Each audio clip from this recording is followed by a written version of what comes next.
Maafkan aku, Ibu. Aku anak yang durhaka padamu.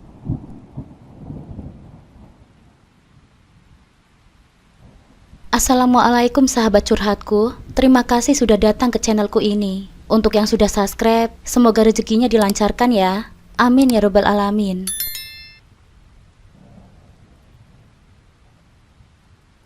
Hidupku berubah drastis setelah pertemuanku dengan Reza, seorang surveyor kota yang sedang dalam urusan tugas di desa kecilku. Namaku Nurani, gadis desa sederhana yang hanya bekerja di toko kelontong di pasar, yang tak pernah menyangka bisa menjalin hubungan dengannya, apalagi hingga menikah dalam waktu singkat.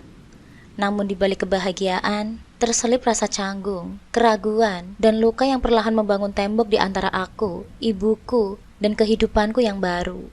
Kisah ini tentang perjalananku sebagai seorang istri, seorang ibu, dan seorang anak yang pada akhirnya menemukan arti dari penyesalan dan kesalahan yang terlambat disadari. Hari itu adalah hari yang biasa saja bagiku, setidaknya itulah yang aku pikirkan. Matahari bersinar lembut di desa kecilku, dan angin berhembus dengan pelan, membawa aroma khas ladang yang selalu menenangkan hatiku. Aku berdiri di belakang meja kasir toko kelontong tempatku bekerja, melayani penduduk desa yang datang untuk membeli kebutuhan sehari-hari. Kehidupanku selalu sederhana, dipenuhi rutinitas yang sama dari hari ke hari. Tapi siapa yang sangka, angin desa yang tenang itu membawa seseorang yang kelak akan mengubah jalan hidupku, Reza. Reza pertama kali datang ke desa kami dengan tujuan yang jelas, sebagai surveyor. Ia ditugaskan untuk mencari lokasi baru bagi pengembangan cabang toko tempatnya bekerja di kota. Selama beberapa hari, ia bolak-balik di sekitar desa, dan hampir setiap hari ia mampir ke toko kelontong tempatku bekerja. Awalnya, aku hanya melihatnya sebagai salah satu pelanggan biasa, seperti para petani atau ibu-ibu yang datang membeli kebutuhan rumah tangga. Namun ada sesuatu yang berbeda pada Reza. Setiap kali dia masuk ke toko, matanya selalu mencari-cari, seolah ada yang ingin dia temukan lebih dari sekedar barang-barang di rak. Pada awalnya, aku tidak terlalu memperhatikannya, menganggap itu hanyalah kebetulan. Namun perasaan itu berubah ketika ia mulai membuka percakapan yang tak biasa. "Mas, ada yang bisa saya bantu lagi?"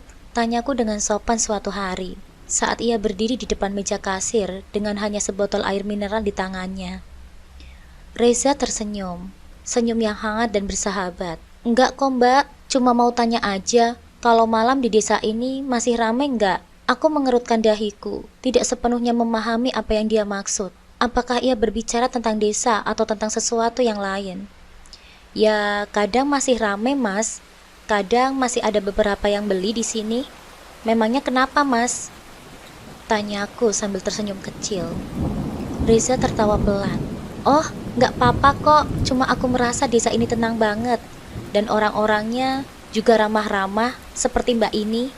Kalimat itu membuat pipiku memanas. Belum pernah ada pelanggan yang berkata seperti itu padaku. Aku hanya tersenyum kaku.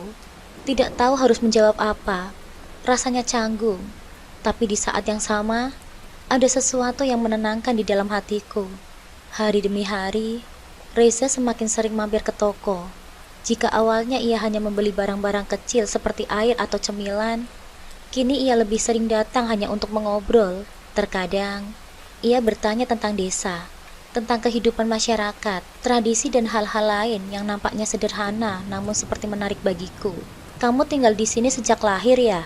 tanyanya suatu hari ketika toko sedang sepi. Aku mengangguk. "Iya, sejak aku kecil, desa ini rumahku. Kami tidak punya banyak, tapi hidup kami di sini cukup tenang kok, Mas." Reza menatapku seolah ingin mendengarkan lebih banyak. "Dan kamu betah tinggal di sini? Tidak pernah berpikir untuk pindah ke kota?" Pertanyaan itu membuatku terdiam sejenak. Sebenarnya, hidup di desa ini adalah sesuatu yang sudah terbiasa bagiku. Pindah ke kota besar tidak pernah benar-benar terlintas di pikiranku. Tapi kata-katanya membuatku berpikir. "Aku belum pernah membayangkan hidup di kota besar, Mas. Namun mungkin enak juga ya bisa hidup di kota," jawabku dengan pelan. Tersenyum simpul. Reza mengangguk. "Aku bisa mengerti, kota besar memang menyenangkan. Tapi kadang ya gitu deh, rasanya sepi di tengah keramaian. Soalnya semua orang mengurusi dirinya sendiri. Setiap perbincangan kami semakin pribadi. Aku mulai tahu bahwa Reza adalah anak sulung dari keluarganya, memiliki 2 adik yang masih remaja, dan orang tuanya tinggal di kota. Ia bercerita bahwa tugasnya sebagai surveyor membuatnya sering berpergian ke berbagai tempat. Ia bercerita bahwa tugasnya sebagai surveyor membuatnya sering berpergian ke berbagai tempat. Ada kalanya ia merasa lelah, namun ia menikmati pekerjaan itu karena memberinya kesempatan untuk melihat banyak hal baru. Di sisi lain, aku juga bercerita tentang kehidupanku yang sederhana di desa, tentang ibuku yang menjanda setelah ayahku meninggal dunia beberapa tahun yang lalu, dan kakakku Ahmad yang merantau ke kota. Namun setiap bulan ia pulang ke rumah menemui aku dan ibuku. Kehidupan kami di desa memang tidak mewah, tetapi kami selalu saling mendukung.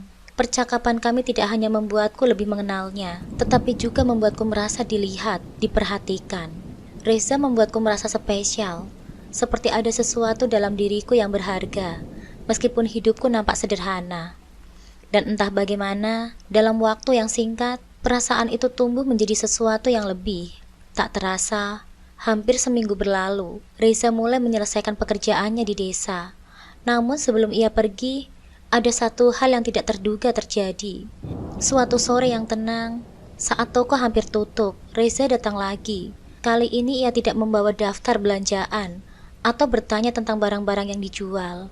Sebaliknya, dia menatapku dalam-dalam dan berkata dengan suara yang lembut, "Aku akan pergi dari desa ini besok, tapi ada yang ingin aku katakan." Jantungku berdebar. Aku tidak tahu apa yang akan dia katakan. Namun ada sesuatu dalam tatapannya yang membuatku merasa bahwa ini bukan perpisahan biasa. Aku tahu ini mungkin terlalu cepat, lanjutnya. Tapi selama seminggu ini, aku merasa ada sesuatu yang berbeda. Sesuatu tentang kamu yang membuatku ingin mengenalmu lebih jauh. Aku tidak ingin kehilangan kesempatan ini. Apa kamu mau kita tetap menjalin kasih? Aku terdiam, terkejut oleh pengakuannya. Reza, pria dari kota besar yang cerdas dan ramah, ingin terus berhubungan denganku. Gadis desa yang kehidupannya begitu sederhana. Rasanya hampir seperti mimpi. Namun tatapannya begitu tulus, dan kata-katanya membuat hatiku bergetar. Tanpa sadar, aku mengangguk dengan pelan. "Iya mas, aku mau." Waktu berlalu dengan cepat setelah pertemuan pertama kami. Seolah-olah takdir dengan sengaja mempercepat segalanya. Reza dan aku masih berkomunikasi, meskipun ia telah kembali ke kota. Setiap malam, teleponku berdering dengan pesan-pesan singkat yang selalu dimulai dengan sapaan hangat darinya. Rasanya aneh, hanya dalam beberapa minggu, percakapan kami berkembang dari hal-hal ringan menjadi diskusi yang lebih dalam, tentang masa depan, tentang harapan, dan tentang mimpi-mimpi yang diam-diam kami bagi satu sama lain. 3 bulan setelah Reza meninggalkan desaku, tiba-tiba dia mengabarkan bahwa dia akan datang kembali. "Ada sesuatu yang penting yang ingin aku bicarakan," katanya dalam pesan singkat malam itu. Membuatku tak bisa tidur karena rasa penasaran. Aku tak pernah menyangka bahwa kedatangannya kali ini bukan sekedar kunjungan biasa. Hari itu datang, Reza tiba bersama keluarganya, kedua orang tuanya, dan kedua adiknya, Nadia dan Aska. Ketika mereka melangkah ke halaman rumah kecil kami, ada campuran kegembiraan dan ketegangan di udara. Reza nampak lebih percaya diri dari sebelumnya, dengan senyuman yang tak pernah lepas dari wajahnya. Namun aku juga bisa melihat sorot mata ibunya yang nampak mengamati setiap sudut rumah kami dengan penuh rasa merendahkan. Kami berkumpul di ruang tamu yang sederhana, tempat di mana segala sesuatu diatur dengan rapi, namun jauh dari kemewahan. Ibuku menyajikan teh hangat dan beberapa kue, mencoba menyambut mereka dengan sebaik mungkin. Percakapan awal antara keluarga kami terasa kaku, terutama ketika Ibu Reza mulai mengajukan pertanyaan tentang desaku dan kehidupan sehari-hariku. Meskipun nadanya sopan, aku bisa merasakan ada kesenjangan besar antara cara pandang kami. Setelah beberapa saat, Reza berdiri dengan penuh keyakinan. "Aku di sini bukan hanya untuk kunjungan biasa," katanya, menatap langsung ke arahku, membuatku tiba-tiba gugup. "Aku ingin melamarmu jika kamu mau." Seakan dunia berhenti sejenak. Mataku terbelalak mendengar kalimat itu. Tak percaya bahwa semua ini nyata. Lamaran? Begitu cepat. Perasaanku campur aduk antara terkejut dan bahagia. Reza yang baru 3 bulan lalu kutemui di toko kelontong, kini berdiri di depanku, dengan keluarganya, siap untuk menjadikanku istrinya. Ibuku terdiam sejenak, mungkin juga terkejut seperti aku. Namun setelah beberapa detik yang terasa lama, ia tersenyum kecil. Kalau memang ini keputusan kalian berdua, ibu akan mendukungnya. Tapi bagaimana dengan orang tua Reza? Ibuku melirik ke arah kedua orang tua Reza, terutama kepada ibunya. Ibunya tersenyum, meskipun terlihat agak dipaksakan. Kami datang ke sini untuk melihat calon menantu kami. Memang, pernikahan adalah hal yang besar, dan ada banyak hal yang harus dipertimbangkan. Tapi jika Reza sudah yakin, kami mendukung keputusannya. Meskipun kata-katanya terdengar setuju, aku bisa merasakan ketidaksukaan yang halus dari caranya berbicara. Ia nampak tidak terlalu senang dengan latar belakangku dan kehidupanku yang sederhana di desa. Namun aku memilih untuk tidak terlalu memikirkannya. Bagaimanapun juga, Reza sudah di sini, dan ia memilihku. Akhirnya pernikahan kami pun disepakati. Ijab kabul dilakukan dengan sederhana di rumahku. Para tetangga datang, menyaksikan momen bersejarah itu dengan sukacita. Namun pesta besar diadakan di kota, di rumah orang tua Reza. Saat kami tiba di rumah mereka, aku dibuat takjub oleh besarnya rumah itu. Terletak di perumahan mewah. Rumah tersebut jauh dari apa yang bisa kubayangkan sebelumnya. Besar, modern, dan dipenuhi dengan kemewahan yang asing bagiku. Pesta di rumah Reza berlangsung dengan meriah, dengan tamu-tamu yang datang dari berbagai kalangan. Semuanya nampak mewah dengan pakaian mereka yang berkilauan. Aku berusaha tersenyum dan berinteraksi dengan mereka. Meskipun dalam hatiku, aku merasa canggung. Dunia ini sangat berbeda dari kehidupanku di desa, dan aku merasa seperti ikan kecil di kolam besar. Namun Reza selalu ada di sampingku, memegang tanganku dan memberikan rasa nyaman di tengah kegelisahan. Setelah pesta selesai, hidup baru kami pun dimulai. Reza meskipun tinggal di kota, memutuskan untuk membeli rumah yang tidak jauh dari rumah orang tuanya. Ia berkata bahwa dengan begitu, ia tetap bisa menjaga hubungan baik dengan keluarganya, tetapi juga memberikan kami ruang untuk menjalani kehidupan pernikahan kami dengan lebih mandiri. Awalnya, aku merasa senang dengan keputusan itu. Aku mengira semuanya akan baik-baik saja. Setahun setelah pernikahan, sebuah keajaiban kecil terjadi. Aku hamil. Berita itu membuat kebahagiaan Reza meluap. Dia memelukku dengan erat ketika aku menunjukkan hasil tes kehamilan. Matanya berkilauan penuh haru. "Kita akan punya anak, sayang," bisiknya dengan suara bergetar, seolah-olah tak percaya bahwa impian kami akan segera terwujud. Aku pun merasakan kehangatan yang sama, bahwa dalam beberapa bulan kami akan menjadi orang tua. Tak hanya Reza yang bersuka cita, ibu mertuaku juga tampak sangat gembira. "Akhirnya, cucu pertamaku," katanya dengan mata berbinar-binar ketika kami menyampaikan kabar itu di hadapan keluarganya. Sejak saat itu, ia semakin sering datang berkunjung ke rumah kami. Bahkan lebih sering dari sebelumnya. Ia memberikan berbagai nasihat tentang kehamilan, tentang makanan yang harus aku makan, cara tidur yang benar, hingga posisi yang baik saat duduk. Meski niatnya baik, seringkali rasanya berlebihan. Setiap hari rasanya seperti ada daftar baru yang harus aku ikuti. "Jangan terlalu banyak makan pedas, jangan terlalu banyak berjalan, tapi jangan terlalu banyak berbaring juga," katanya. Dia bahkan mulai mengatur makanan yang kusajikan di rumah. "Ini harus dimakan 2 kali sehari ya, dan yang ini jangan terlalu sering." Nasihat-nasihat itu awalnya terasa wajar, tetapi lama-kelamaan menjadi beban bagiku. Namun aku berusaha untuk tetap bersabar dan mendengarkannya, karena aku tahu dia begitu menginginkan cucu pertama ini. Reza seringkali berusaha melindungiku, mencoba membuat suasana lebih ringan. "Ibu hanya khawatir, sayang," katanya sambil memijat pundakku setiap kali aku terlihat tertekan. Sementara itu, ibuku dari desa pun tak kalah antusias. Suatu hari ia datang mengunjungiku dengan senyum yang selalu dirindukan, membawa hasil panen dari kebun dan jamu-jamu tradisional yang biasa diminum perempuan hamil di desa. "Ini untuk kesehatanmu, Nak. Jamu ini dari bahan-bahan yang alami. Nenekmu dulu juga minum ini ketika sedang hamil," ucapnya dengan lembut, sambil memberikan botol-botol kecil yang diikat dengan kain batik. Aku merasa begitu tersentuh, apalagi ketika melihat ibuku yang bersusah payah menyiapkan semuanya demi kesehatanku dan calon cucunya. Namun kebahagiaan itu tak berlangsung lama. Saat ibu mertuaku datang dan melihat botol-botol jamu itu di meja, raut wajahnya langsung berubah. Ia memegang salah satu botol itu dengan pandangan curiga, lalu berkata dengan nada sinis, "Apa ini? Kamu minum hal-hal seperti ini ya? Ini tidak higienis. Di kota kami tidak minum minuman seperti ini. Obat modern jauh lebih baik." Aku tersentak mendengar kata-katanya, tapi mencoba tetap tenang.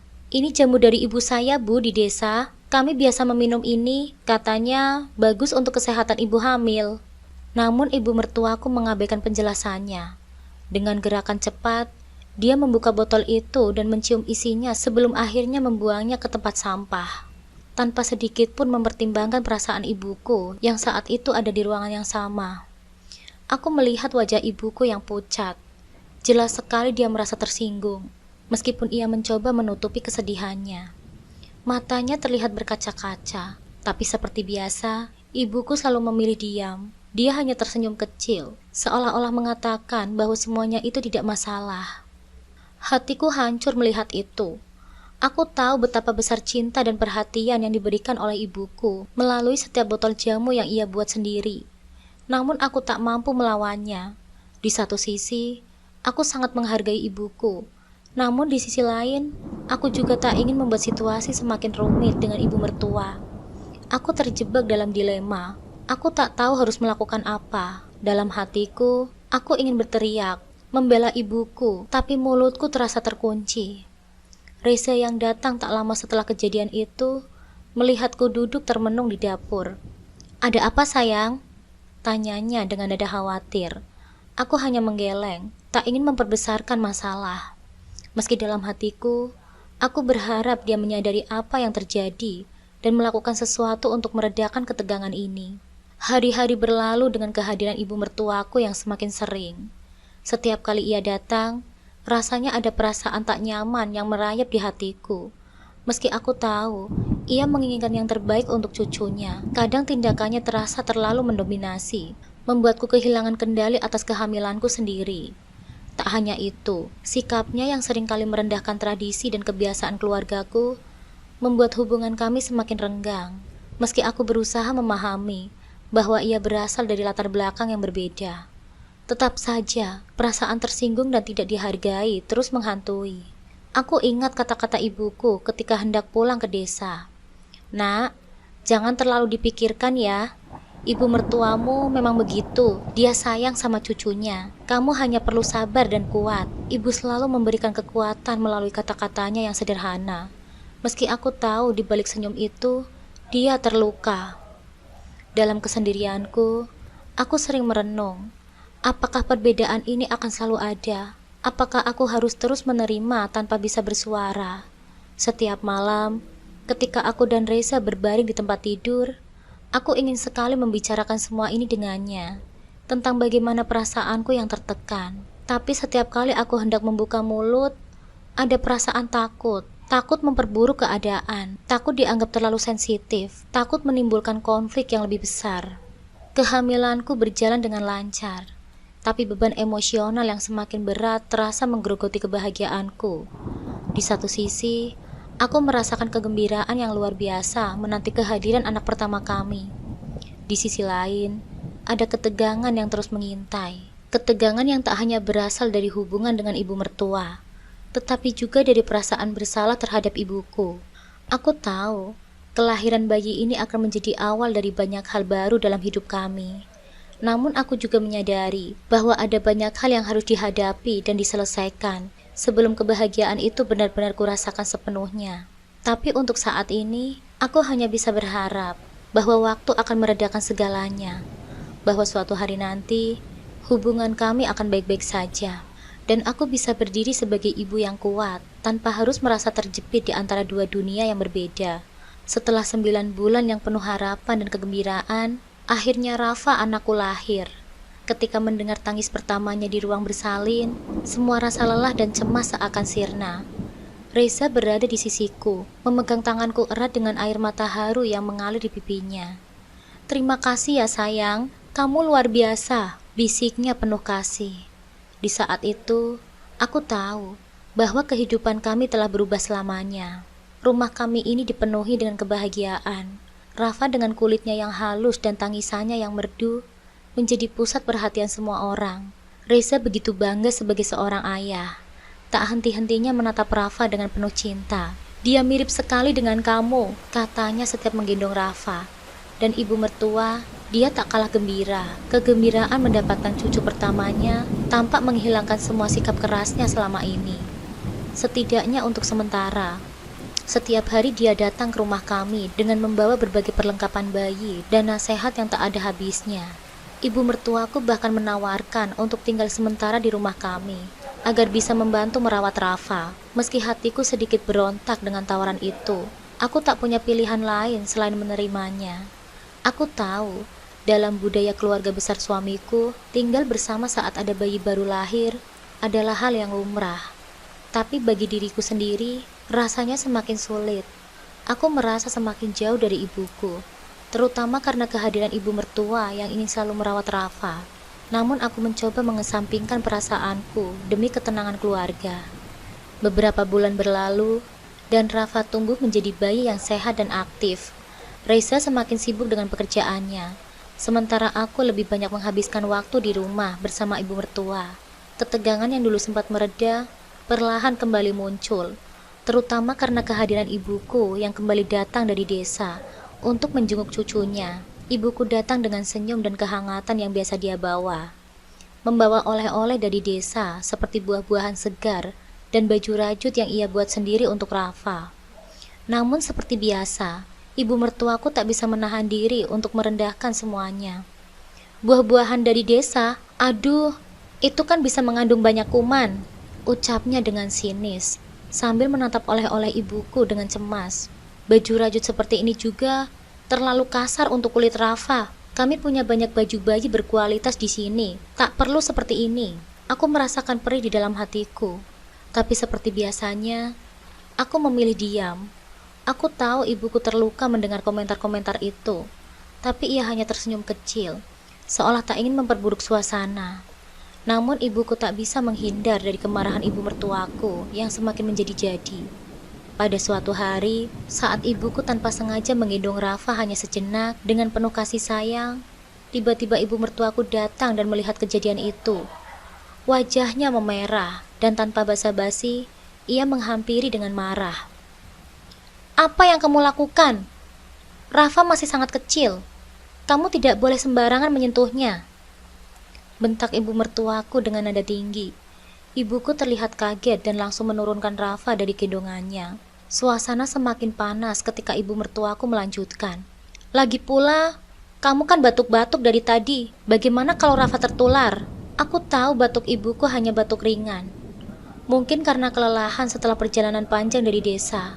Tapi dalam situasi itu, aku tak bisa berkata apa-apa.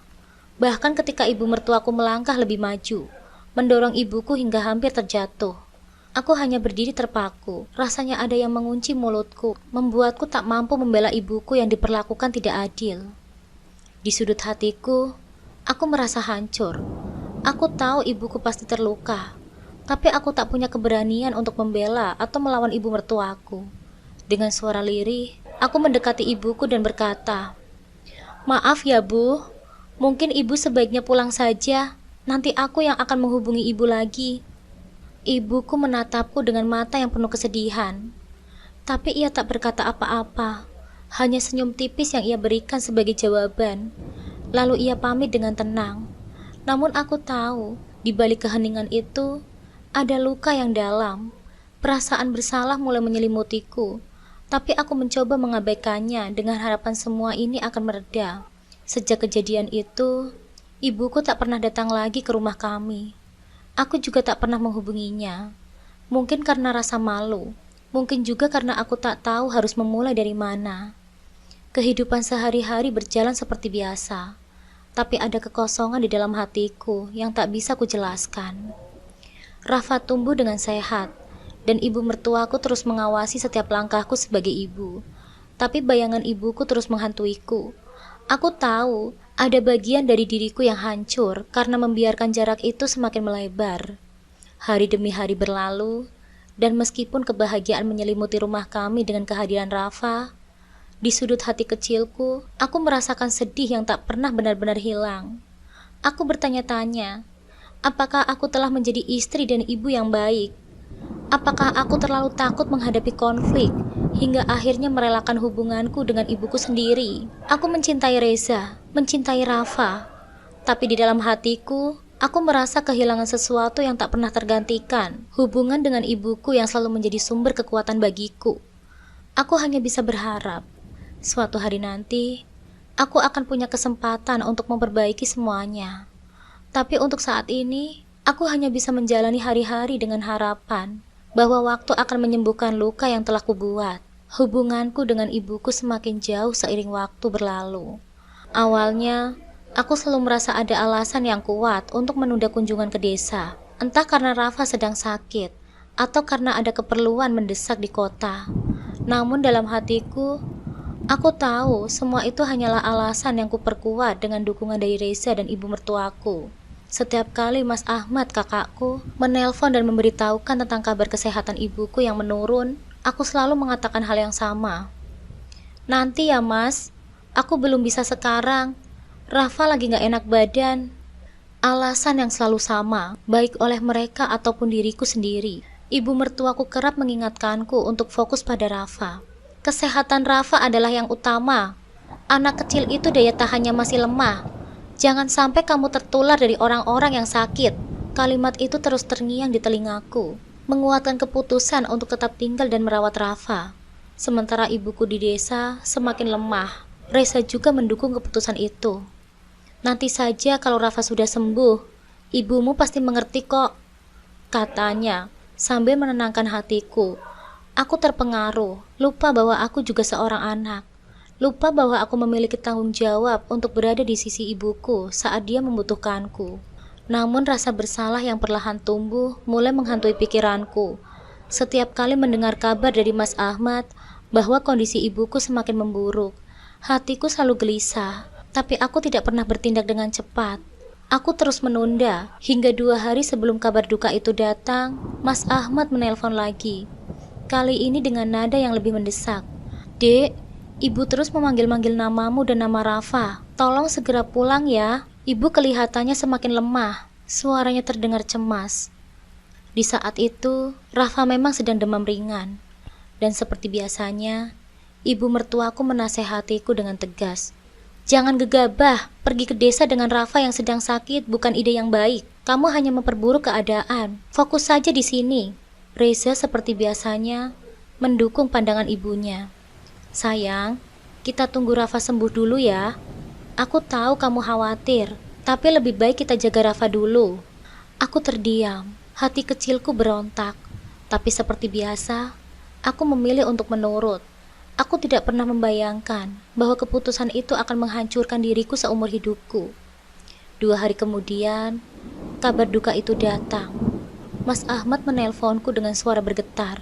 Ibu sudah meninggal dunia, Dek. Ibu sudah pergi selama-lamanya. Saat mendengar kata-kata itu, tubuhku terasa lunglai. Rasa dunia runtuh seketika. Ibu sudah tiada. Aku bahkan tak sempat menemuinya untuk terakhir kalinya. Aku langsung bergegas ke desa bersama Reza. Tanpa mengajak Rafa yang tidak diperbolehkan oleh ibu mertuaku pergi karena sedang demam. Selama perjalanan, pikiranku dipenuhi dengan rasa penyesalan yang begitu dalam. Bagaimana bisa aku membiarkan ibuku meninggal tanpa sempat memeluknya untuk terakhir kalinya? Ketika aku tiba di rumah, tubuh ibuku sudah terbungkus kain kafan, siap dimakamkan. Aku hanya bisa menangis di sudut kamar, menatap tubuh ibuku yang tak lagi bergerak. Aku terlambat, aku datang ketika semuanya sudah berakhir. Tak ada lagi senyum hangatnya, tak ada lagi suaranya yang memanggil-manggil namaku. Yang tersisa hanyalah keheningan dan rasa bersalah yang membakar hatiku.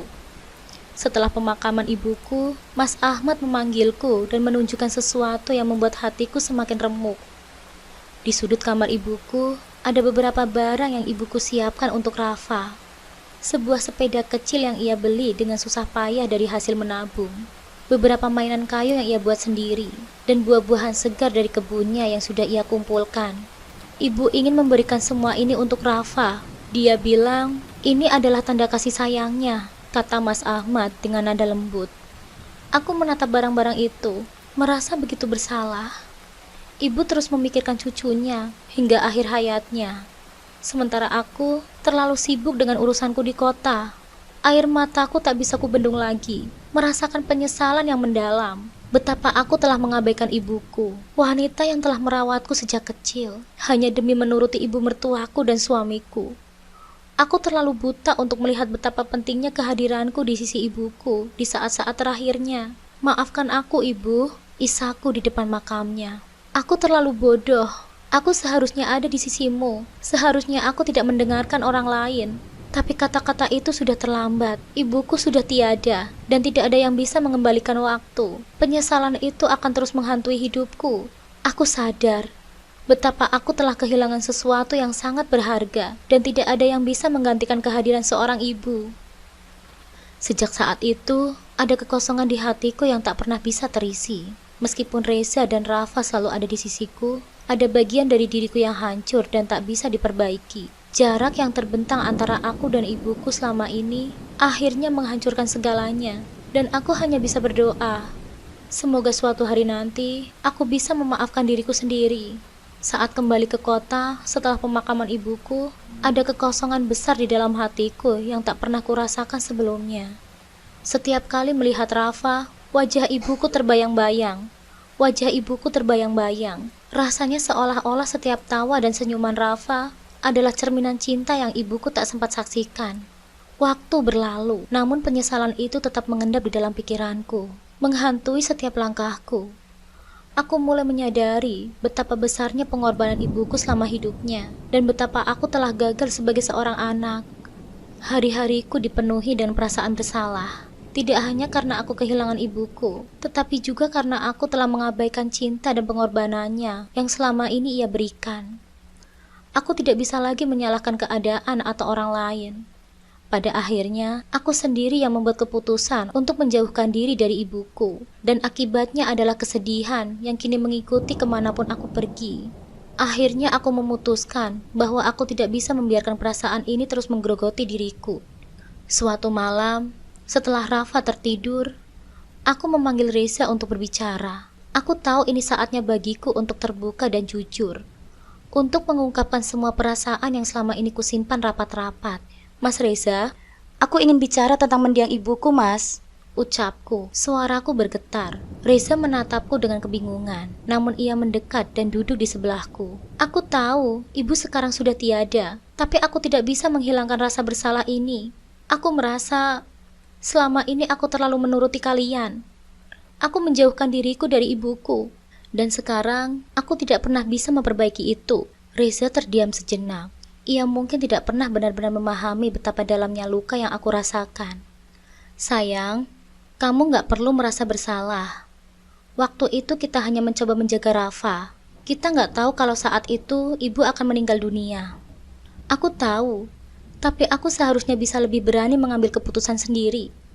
Aku seharusnya bisa lebih menghargai ibuku. Aku terlalu takut denganmu dan ibumu. Sampai-sampai aku lupa kalau ibuku juga penting bagiku, kataku dengan suara penuh emosi. Air mataku mulai mengalir di pipiku, dan Reza mengulurkan tangannya untuk meraihku. Aku gak pernah bermaksud untuk menjauhkan kamu dari ibumu, kata Reza dengan pelan. Aku juga ikut bersalah. Aku seharusnya bisa mendukung kamu lebih baik, bukannya selalu mendengarkan ibuku.